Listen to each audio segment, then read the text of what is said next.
Hi friend, welcome to game of winning. आज की इस वीडियो में काफ़ी सारी इंटरेस्टिंग अपडेट्स होने वाली हैं, तो वीडियो शुरू से लेकर लास्ट तक जरूर देखिएगा और हाँ पसंद आया तो लाइक करे बिना बिल्कुल मत जाइएगा। सबसे पहले बात कर लेते हैं, नेटफ्लिक्स ने 2 फरवरी 2026 के रॉ के एपिसोड की व्यूअरशिप रिलीज कर दी है। ये वही एपिसोड था जिसमें रोमन रेंज रॉयल रंबल जीत के दिखाई दिए थे।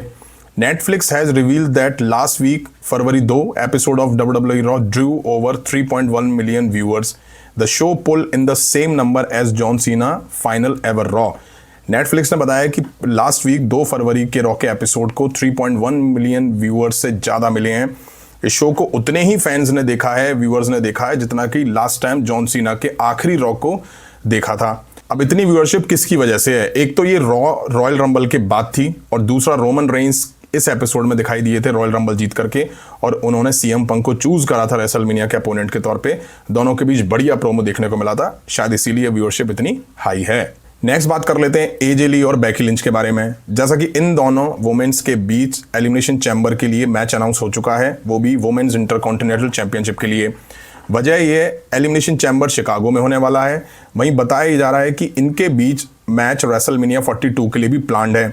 मतलब कि क्लियर है कि इन दोनों वुमेन्स के बीच इस राइवलरी का पार्ट 2 मैच रेसलमेनिया 42 में होता दिखेगा, और बहुत हद तक चांसेस हैं कि एलिमिनेशन चैम्बर में होने वाले मैच में कुछ ना कुछ ऐसा होगा जिस वजह से मैच अनफिनिश रहेगा, नो रिजल्ट के साथ एंड होगा, और ये फिर रेसलमेनिया में इनके बीच पार्ट 2 WWE दिखाएगी, जहां चांसेस हैं कि एजे ली चैंपियन बनती हुई हमें दिखाई दे सकती हैं।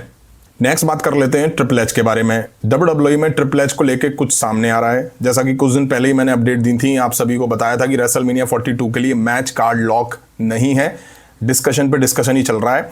इसी चीज को लेके कुछ सामने आया है, पर Wrestling Observer, there has been a lot of internal criticism of Triple H recently for constantly changing the WrestleMania plans. The plans keep changing and everything feel up in the air because of concern that the attendance advance is down.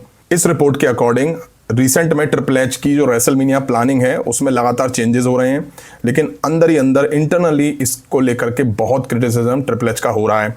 Plan बदल रहे हैं और triple H को आशंका ये है कि जिस प्लान के साथ वो जा रहे हैं शायद अटेंडेंस कम ना हो जाए, सब कुछ हवा में ना उड़ जाए। यहाँ से क्लियर है कि ट्रिपल एच को काफ़ी क्रिटिसाइज करा जा रहा है। रेसलमेनिया धीरे धीरे पास आ रही है, बट अभी तक ट्रिपल एच प्लान्स में चेंजेस ही कर रहे हैं, कुछ भी अभी तक लॉक नहीं है। ट्रिपल एच या तो ये अनरियल के एपिसोड के कंटेंट देने के लिए ऐसा कर रहे हैं, या फिर ट्रिपल एच को आइडिया ही नहीं है कि रेसलमेनिया को कैसे बुक करा जाए। लास्ट ईयर की रेसलमेनिया से पहले भी हमने ये सब ड्रामे होते हुए देखे थे। अभी कुछ टाइम पहले मैंने आप लोगों को अपडेट दी थी और हमने सुना था कि ट्रिपल एच ने Roman Reigns versus Cardi roads के बीच मैच को स्क्रैप कर दिया। सारी चीजें तैयार थी उसके बावजूद भी, और ऐसे ही कुछ मैचेस ट्रिपल एच और स्क्रैप कर रहे होंगे। इतने प्लान्स बनाना और फिर चेंजेस करना, यही वजह है कि ट्रिपल एच के शो कैसे डिलीवर होते हैं। अगर ऐसा है तो सही भी है, ट्रिपल एच को भी क्रिटिसिज्म इंटरनली मिलना चाहिए ताकि इससे ट्रिपल एच खुद में कुछ चेंजेस कर सकें। अदरवाइज ट्रिपल एच बहुत एरोगेंट नजर आ रहे हैं। मुझे लगता नहीं है ट्रिपल एच को इससे कुछ फर्क पड़ने वाला है, क्योंकि ट्रिपल एच इस टाइम बॉस बने बैठे हैं। अब आपको पहले बता दूं, विंस मैकमैन के टाइम में दिसंबर या नवंबर के लास्ट तक चीज़ें बहुत हद तक क्लियर हो जाती थी सर्वाइवर सीरीज के बाद की भैया मेन इवेंट कौन लड़ेगा, किस टाइटल के लिए कौन दिखाई देगा, स्पेशली वर्ल्ड टाइटल के लिए। बट ट्रिपल एच के टाइम में अभी तक ऐसा कुछ भी नहीं दिखाई दे रहा है। कोई प्लान्स नहीं है ड्रू मैकिंटायर कॉडी रूड से लड़ेंगे, कि कॉडी रूड्स रैंडी ऑर्टन से लड़ेंगे, कि ड्रू मैकिंटायर एले नाइट का मैच होगा। नेक्स्ट बात कर लेते हैं ब्रॉन ब्रेकर के बारे में। ब्रॉन ब्रेकर को लेके अपडेट ऐसी है कि वो इंजर्ड हो गए हैं। Per PW Insider, Braun Breaker was injured on last Monday Raw while flipping a table, and by Wednesday it was determined he would need hernia surgery. He is officially off the road during recovery with no timetable for his return. PW Insider की report आई है, उसमें पता चला है कि Bron Breakker last Monday night raw के episode में जब टेबल फ्लिप करते हैं उस टाइम वो इंजर्ड हो गए हैं, और वेडनेसडे को ये डिसाइड हो गया था कि उनको हर्निया की नीड है। ये रिकवरी ऑफिशियल रोड पर नहीं है, उनकी वापसी का कोई टाइम टेबल नहीं है।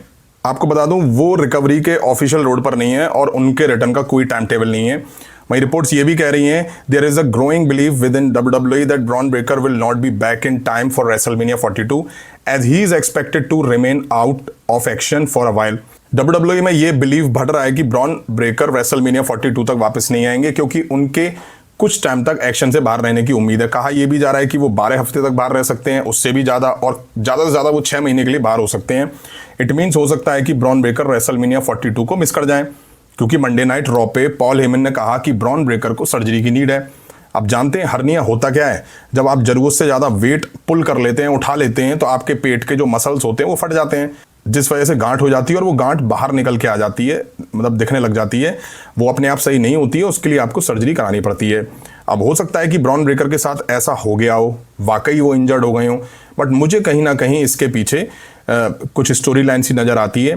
आप कहेंगे वो क्यों? तो देखिए, रॉयल रंबल में WWE ने कैसे ब्रॉन ब्रेकर को एलिमिनेट करा हम सब ने देखा। वहीं रॉयल रंबल के बाद कहा जाने लगा कि WWE ने future WWE superstar Bron Breakker को स्क्रू कर दिया, बर्बाद कर दिया, इस तरह से एलिमिनेट करा के। अब देखिए, एलिमिनेशन चैम्बर नज़दीक है, ब्रॉन ब्रेकर को लेकर WWE के पास कोई प्लान्स नहीं है, जिस वजह से WWE ने शायद से इंजरी का एंगल दिखाया है, क्योंकि WWE नहीं चाहती कि ब्रॉन ब्रेकर को एलिमिनेशन चैम्बर में डाला जाए और चैम्बर में भी उन्हें हारता हुआ दिखा दिया जाए, जिस वजह से ब्रॉन ब्रेकर का मोमेंटम बिल्कुल खत्म ही हो जाएगा रेसलमेनिया 42 से पहले। अब सबको आइडिया है कि मार्च में कोई प्रीमियम लाइव इवेंट नहीं है, एलिमिनेशन चैम्बर को लेकर ब्रॉन ब्रेकर के लिए कोई प्लान्स नहीं है, तो ब्रॉन ब्रेकर दिख के करेंगे क्या? क्योंकि ब्रॉन ब्रेकर के रेसलमेनिया 42 को लेके जो प्लान्स थे वो सुपरस्टार WWE में अभी मौजूद नहीं है। कहने का मतलब है कि रेसलमेनिया में Bron Breakker versus Seth Rollins के बीच मैच काफी टीज हो रहा था, सामने आ रहा था रूमर्स के तौर पे। अभी सेथ रॉलिंस की वापसी WWE में नहीं करा सकते, काफी जल्दी हो जाएगा। यही वजह है कि ब्रॉन ब्रेकर को इंजरी बता दी गई है और उनको थोड़ा रेस्ट मोड पे डाल दिया गया है। मुझे ऐसा बिलीव हो रहा है कि रेसलमेनिया 42 से पहले ब्रॉन ब्रेकर शायद रिंग में लौटते हुए हमें दिखाई दे जाएंगे। नेक्स्ट बात कर लेते हैं एजे स्टाइल के बारे में। जैसा कि रॉयल रंबल में एजे स्टाइल को गंथर ने हरा के रिटायर कर दिया, वहीं उसके बाद इंटरव्यू में एजे स्टाइल ने जो कहा उससे फैंस मान रहे हैं कि शायद से एजे स्टाइल वापस सी करते हुए दिखाई दे जाएं। अब रिपोर्ट्स आई है पर PW Insider, WWE and AJ Styles are still discussing his future with the company, but there is no word on a new deal. If his contract lapses, AJ would be free to hear outside offers, though there are no indications he plans to return to the ring soon. PW Insider की जो report है उसके according अगर माने तो WWE और AJ Styles के बीच अभी भी कंपनी के साथ फ्यूचर में काम करने को लेकर के नई डील पे बातचीत हो रही है, कुछ डिसाइड नहीं हुआ है। हालांकि न्यू डील के बारे में कोई इन्फॉर्मेशन नहीं निकल कर आई है। अगर उनका कॉन्ट्रैक्ट खत्म हो जाता तो एजे स्टाइल WWE के बाहर की कंपनियों के ऑफर सुनने के लिए फ्री हो जाएंगे। हालांकि इस बात का भी कोई इंडिकेशन नहीं है कि वो कब रिंग में अपनी वापसी करेंगे।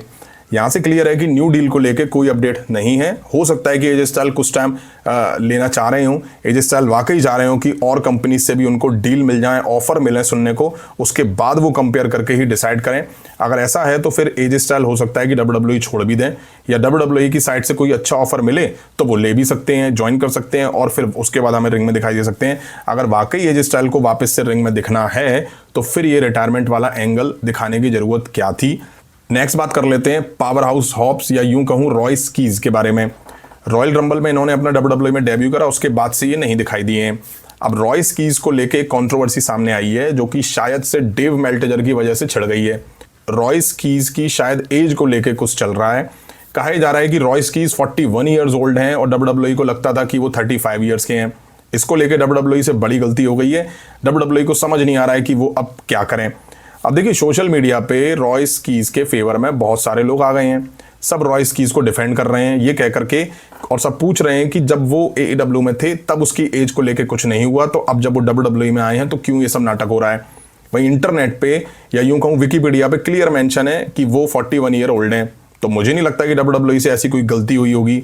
कंपनी किसी को साइन करने से पहले ओरिजिनल डॉक्यूमेंट लेती होगी, फुल डॉक्यूमेंटेशन होता होगा, तब जाके कोई कंपनी से जुड़ता होगा। ऐसे थोड़ी कि 41 का होके 35 का बता दिया और कंपनी सामने वाले को ले लेगी और सामने वाले की बात मान लेगी। इसी कंट्रोवर्सी के दौरान पावर हाउस हॉब्स ने WWE हेडक्वार्टर की फोटोज और वीडियो पोस्ट करी हैं। तो मुझे नहीं लगता WWE में इस बात का मुद्दा है। मुझे लगता है कि WWE सोच रही होगी कि रॉयस कीज को किस जगह डाला जाए, इसीलिए शायद वो नहीं दिखाई दिए हैं। नेक्स्ट बात कर लेते हैं रोमन रेंस के स्केड्यूल के बारे में, मतलब कि रोमन रेंस अब कब और कहां देखने को मिलने वाले हैं।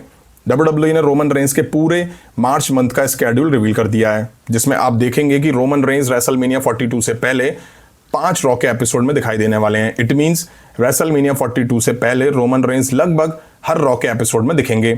रोमन रेंस 2 मार्च के एपिसोड में दिखाई देंगे, फिर उसके बाद एक रॉ का एपिसोड वो मिस करेंगे, देन 16 मार्च के एपिसोड में वो दिखाई देंगे, फिर 23 मार्च के एपिसोड में वो दिखाई देंगे, उसके बाद वो 30 मार्च को भी दिखाई देंगे, उसके बाद फिर एक रॉ को मिस करेंगे और फिर 13 अप्रैल 2026 के रॉ के एपिसोड में वो दिखाई देंगे, जो कि रेसलमेनिया 42 से पहले आखिरी रॉ का एपिसोड होने वाला है। वहीं से स्केड्यूल में मार्च और अप्रैल की बात करी जा रही है, फरवरी का यहाँ पे बात नहीं है। तो क्या रोमन रेंस पूरी फरवरी नहीं दिखाई देने वाले हैं फैंस को? वैसे भी इसमें कुछ नया नहीं है, चीजें सीएम पंक और फिन बैलर के बीच हैं, शायद से इसलिए WWE रोमन रेंस को दिखा के करेगी भी क्या।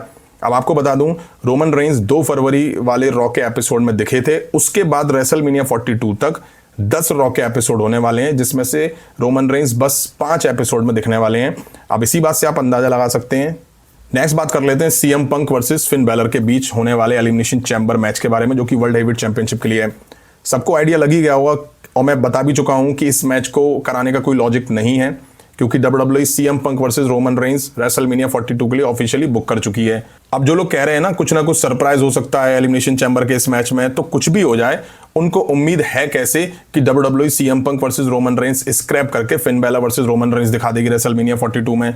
ये मैच केवल इसलिए है कि एलिमिनेशन चैम्बर शिकागो में होने वाला है। दूसरा, सीएम पंक खुद को फाइटिंग चैंपियन कहते हैं, इसलिए टाइटल डिफेंड करना है उनको। वहीं फिन बैलर के साथ ऑनगोइंग स्टोरी लाइन थी, तो एक मैच और फिन बैलर को दे दिया गया है। यहाँ पे कोई नया सुपरस्टार लाके या कोई रोस्टर से दूसरा सुपरस्टार उठा के एक डालते तो वो एक तरह से स्क्वैश मैच कहलाता। बस इससे ज्यादा और कुछ नहीं है। अब जिनको लगता है कि फिन बैलर जीतेंगे, तो उनकी मैं आंखें खोल देता हूं। सितंबर 2023 से आज की डेट तक वर्ल्ड टाइटल के लिए जो नंबर 1 कंटेंडर फिन बैलर बने हैं, पिन फॉल से उन्होंने सिर्फ 2 सिंगल मैच जीते हैं। कितने? सिर्फ और सिर्फ 2 ही मैच जीते हैं। उन्होंने 1 सितंबर के बाद से किसी भी तरह का कोई मैच नहीं जीता है WWE में आज तक की डेट में। अब आप इसी बात से अंदाजा लगा लो, मैंने रॉयल रंबल से पहले ही कहा था, रॉयल रंबल के बाद भी कहा कि रॉयल रंबल विनर को थोड़ा रुकना चाहिए था, WWE को होल्ड करना चाहिए था अपने अपोनेंट चूज करने के लिए। वैसे भी रोमन रेंस मार्च में ही दिखाई देंगे, यानी कि एलिमिनेशन चैम्बर के बाद वो आके तभी अपोनेंट चूज कर लेते। 2 फरवरी को रॉयल रंबल के ठीक रॉ के एपिसोड में अपोनेंट रोमन रेंस से चूज करा के कहीं ना कहीं WWE ने एलिमिनेशन चैम्बर का मजा खराब कर दिया है, जैसा कि WWE मॉर्गन के केस में कर रही है। हालांकि आइडिया है कि लिव मॉर्गन स्टेफनी वकर को चूज करेंगी, बट फिर भी मॉर्गन ने अपने अभी पत्ते नहीं खोले हैं। ये अच्छी चीज है। मुझे लगता है रोमन रेंस को भी एलिमिनेशन चैम्बर के बाद अपने पत्ते खोलने चाहिए थे, उन्हें जाके सीएम पंक और ड्रू मैकिंटायर दोनों को कन्फ्रंट करना चाहिए था। तो फ्रेंड, ये थी WWE से रिलेटेड कुछ इंटरेस्टिंग अपडेट्स। उम्मीद है वीडियो आप सभी ने यहाँ तक देखी होगी। देखिए, लाइक नहीं करें तो लाइक करें, चैनल पर नहीं तो चैनल को सब्सक्राइब करें। मिलता हूं जल्दी नेक्स्ट वीडियो में। Thank you.